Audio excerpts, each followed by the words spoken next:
As tensions are high following a deadly rally in Charlottesville, Virginia over the weekend, we are getting some new insight about the statue that started the controversy.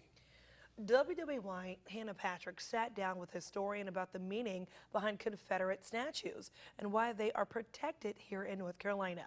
It is a big story at 6.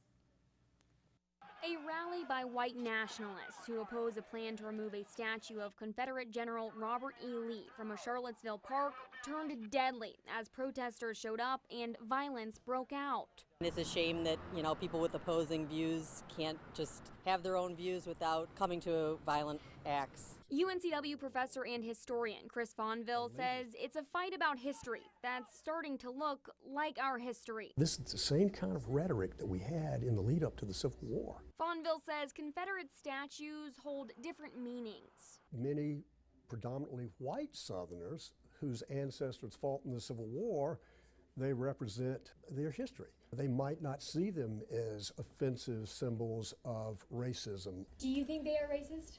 I'm a historian, so I try to view it objectively. History is a very shared experience. Who gets to remember history, write history, commemorate history?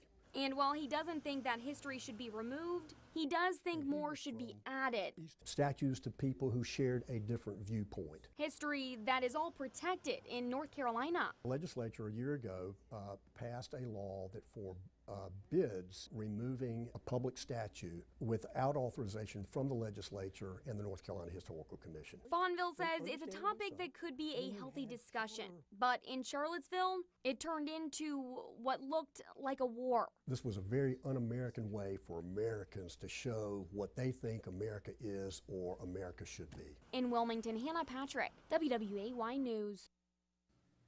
He also says that he and a city council member are working to put up a statue of Abraham Galloway, an African-American activist in North Carolina during the Civil War.